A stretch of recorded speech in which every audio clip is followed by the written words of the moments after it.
Hello, my name is Anuvab Pal. I'm a comedian from Mumbai, India. This is my first time doing a show in the United Kingdom. I am from India. I've been here a couple of months. I'm told, Anuvab, your English is very good. You're very comprehensible. Now, here's the thing. I did not want my English to be very good. I did not even want to speak it. But 250 years ago, some British people came over to India and told us, speak like this. This is a better language. And we said, all right. We were quite impressed. You had wigs, you were cross-dressing, it was good.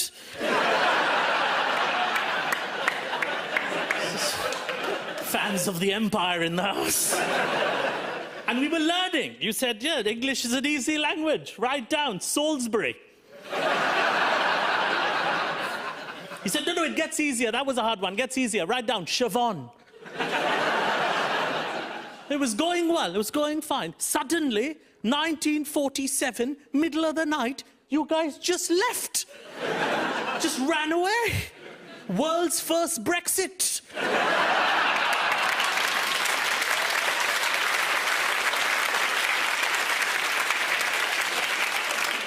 Leaving a generation of Indians, like my father, sounding like this. Like a love child of Downton Abbey and a Bangalore call centre.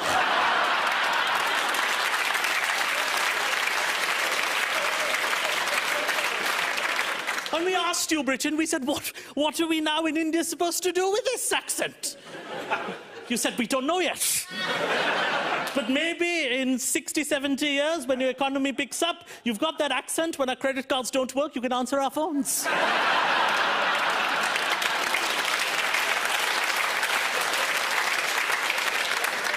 Is that all right, Ramesh, or shall I call you Theodore? She's better. It's going well, though. The empire was going well for a while. You gave us things we did not have. You said, India, you have a lot of malaria, disgusting, you're dying, it's horrible. Here, have some gin and tonic. We said, that's not bad, gin and tonic. These people are not bad. It's very nice people, gin and tonic. Then you said, here, have some tea. We're like, oh, this is very nice. This is our tea.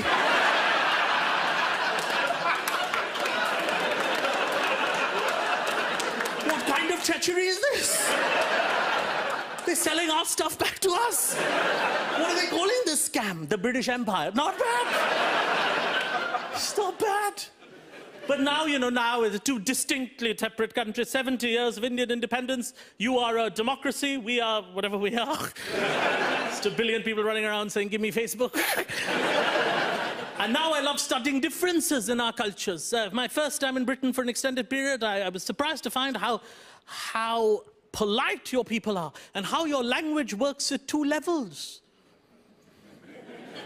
You say a thing in the English language, it means a whole different thing. If someone says to me in Britain, Anuvab, I have a slight issue. It means I've killed their whole family. So polite. And I was reading that apparently, yesterday in the newspaper, it says, Britain now has third world levels of corruption. And the accusation was, two of your ministers, this was from news a while ago, two of your ministers had gone to Sri Lanka on a business trip, had spent £5,000 more than they should have on Her Majesty's government's credit card, on personal expenses, crabs and massages. And for that, the accusation was they should be fired. This is third world levels of corruption, unacceptable in Britain. Third world levels of corruption was the accusation. Now, I know a thing or two about corruption where I'm from. It is the only thing we value above integrity.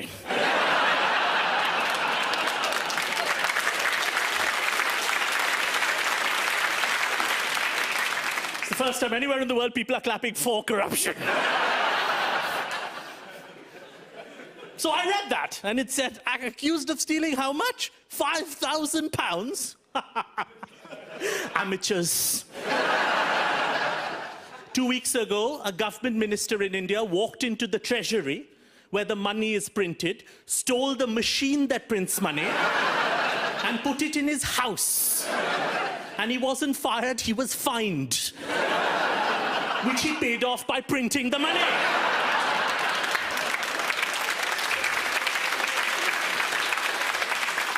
When you get there, Britain, call me. Amateur, corrupt people. But you know, I like coming to Britain because Britain, I cannot lie to Britain about India. Your knowledge of geography of my country, very vast. Because, you know, most of your great-grandfathers invaded every toilet, put in the flag. You know about the world. You've been there almost too much. You know where you can lie about India? America. I was in America and they get very impressed by basic geography. Like if you just know capitals of places. This lady told me, Anavab, India sounds so fascinating. We are from Ohio, we've never left, but India sounds incredible. What happens over there? What happens? A country of 1 billion people, the Mughal Empire, the British Empire, I could say all of that. But the only thing as an Indian person I value above corruption is being diminutive and treacherous. Diminutive is genetic, treachery I've learned from the best. So,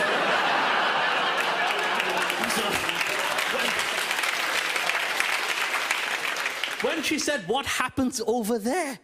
I could say whatever I wanted. She'd believe me. Said, my name is Anavab. In ancient Sanskrit, it means washing machine.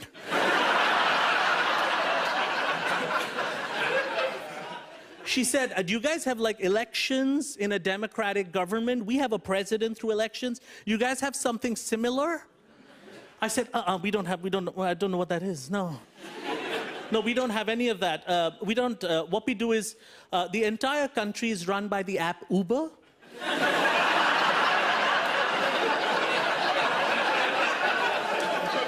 So every time you need a government, you just click on the app, whoever locally volunteers, he's your prime minister.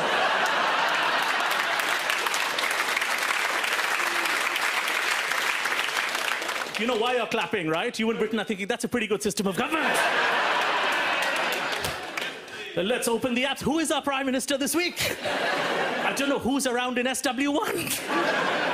It's like that. It's not a bad system. But she carried on. They were lovely, though, in America. You see, because I think some cultures think certain things are specific to their country, whereas most things are now universal and global. You know, I live in New India now. New India. 1 billion people, 800 million of them under the age of 30, all wanting to work for Google. It's like living inside a search engine. Everybody's young, they're all millennials. And millennial Indian people, they don't have real names anymore. Indian names derive from Sanskrit. Abhishek, Rajiv, derived from Sanskrit. Now it's just noises. Black,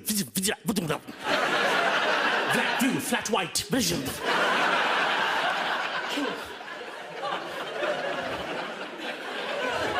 Every person, Indian person's name sounds like a cafe in Reykjavik. It's just noises. And it's very hard if you live in a very digital tech country, wants to be the leader of the world in tech. It's hard for old people. My mother is 75. She just signed up for Twitter. Under pressure of the culture. She said, no, I'm on Twitter, I'm on Twitter. And she started following celebrities, Hollywood and Bollywood celebrities. And she thought, lovely thought, at 75, the moment you're following these people, you are friends with them. I did not correct her. The actor Hugh Grant, who she follows, wrote on Twitter, hey Mumbai, catch me next week, coming for a UNICEF conference. My mother wrote back right away, can't come.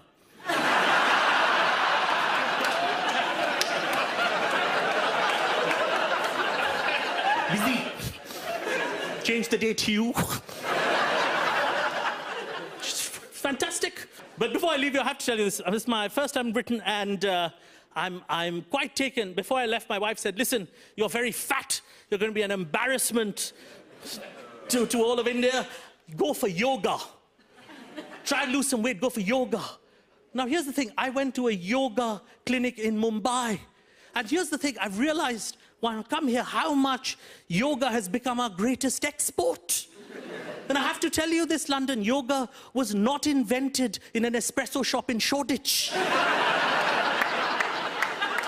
Yoga was invented in 4 BC when accidentally an old Indian man found his right leg on the back of his head.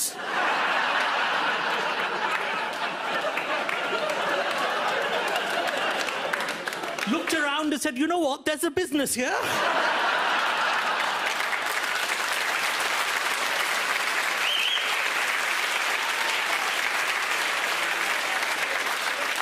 But my yoga, this is how global the world is, but my yoga teacher in Mumbai, where we invented the thing, was a British lady.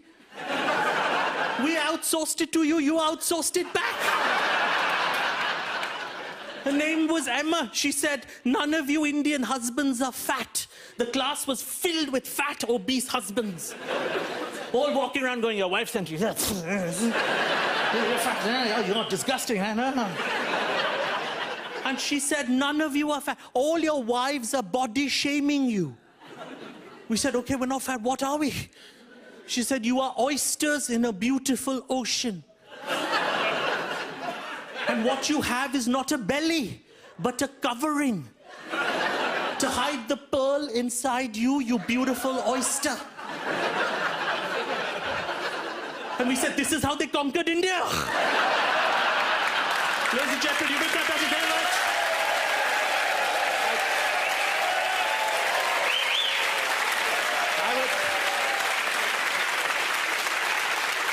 You've been a delightful audience. I would have loved to have stayed, but I'm in London for one more day, and I have to run to the British Museum to pick up some of my granddad's things. So I don't...